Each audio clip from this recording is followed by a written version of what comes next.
Hydrogen has been heralded as a future fuel that might help the world break its dependence on fossil fuels and move toward net zero emissions. However, some significant difficulties must be overcome before the hydrogen revolution can take place.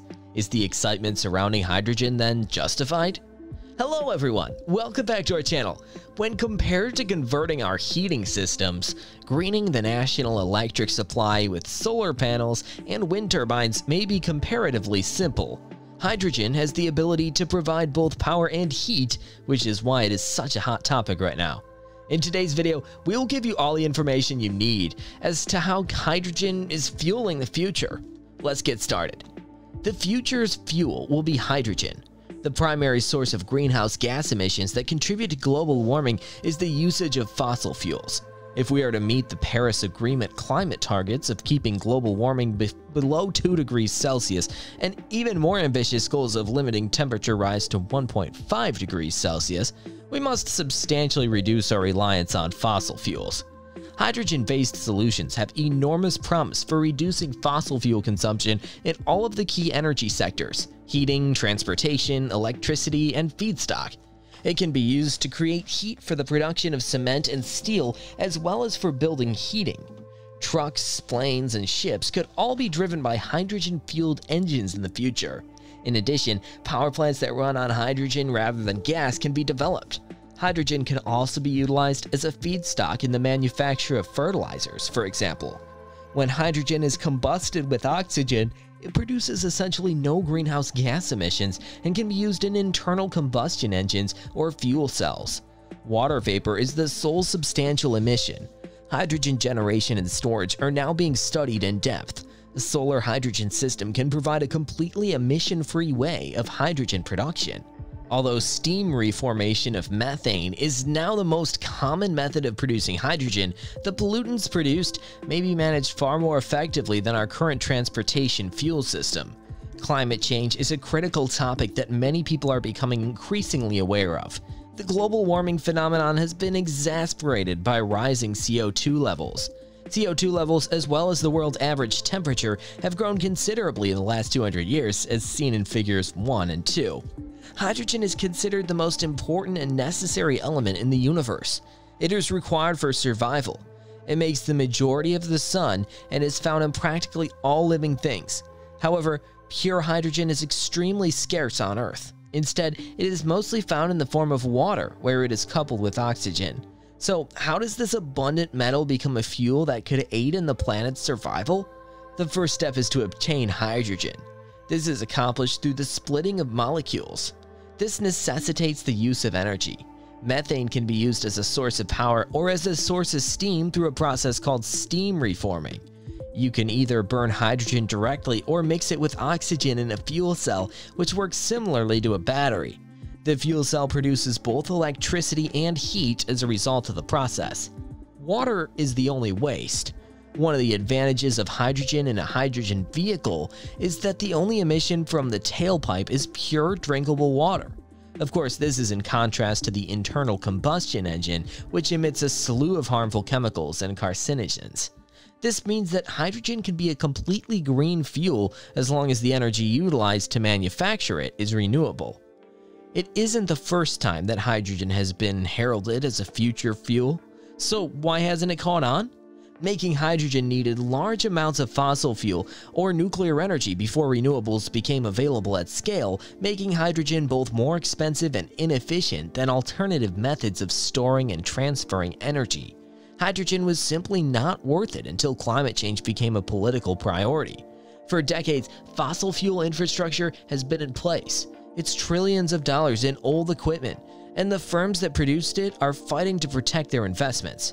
As a result, governments will find it difficult to force old equipment to be replaced with radically innovative competing technology such as hydrogen infrastructure or, for that matter, renewable energy.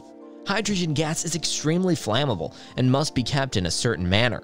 However, concerns regarding its safety are exaggerated. The hydrogen did not cause the Hindenburg to explode. That is a misunderstanding. Hydrogen vehicles have been proven to be safer than internal combustion vehicles that use gasoline, which is, of course, an explosive substance. Every day, hydrogen is used safely by industries all around the world. One advantage hydrogen has over batteries is that it is considerably more energy dense, which means it takes much less room to make a vehicle go any distance with a very high pressure storage system. In comparison to batteries and electric automobiles, a vehicle with a hydrogen tank on board can refuel quickly. However, there are financial concerns. There are refueling stations and fueling infrastructure difficulties that need to be addressed. So there's yet another roadblock in the way of hydrogen. There's also the question of whether hydrogen is truly sustainable. Despite advancements in technology, it still necessitates energy-intensive procedures driven primarily by fossil fuels or a substantial amount of electricity. The only method to manufacture fully green hydrogen is to use renewable energy sources. At the moment, natural gas is utilized to manufacture a large portion of the world's hydrogen. However, this results in some greenhouse gas emissions. Some people consider this to be a disaster. Others claim that this could be a bridge. It can assist in the development of a market until enough renewable energy is available and electrolyzers become more efficient and cost-effective. However, even if renewable energy is utilized in the electrolysis process, the energy content of the hydrogen produced is lower than that of the renewable energy input, leading some to conclude that hydrogen is a waste of renewable energy. There are other applications in heavy industries, such as long-distance transportation, where hydrogen could find a niche, although a large one. This time, unlike previous surges of enthusiasm, hydrogen fuel may be here to stay. Hydrogen manufacturing is becoming more efficient and less expensive because of technological advancements. This, together with government's commitments to decarbonize, is assisting in the development of a new hydrogen economy. We're seeing significant gains in hydrogen-powered cars and processes, as well as a lot more sophistication among the companies that employ it. According to a McKinsey analysis, there are currently more than 350 large-scale global projects in the works. The entire investment in the hydrogen sector is expected to be around $500 billion. A €7 billion program has been announced by Germany. By 2030, the Chinese government hopes to have 1 million fuel cell automobiles on the road. Although electricity demand is very simple to decarbonize, it accounts for just about 1/5 of overall energy demand. The actual problem is to decarbonize the remaining 81% of global energy use, which includes heating, transportation, and feedstock. These activities necessitate molecules rather than electrons, and hydrogen is one of the most promising technologies for supplying those green molecules. Fertilizers, for example, can be created from hydrogen and nitrogen molecules.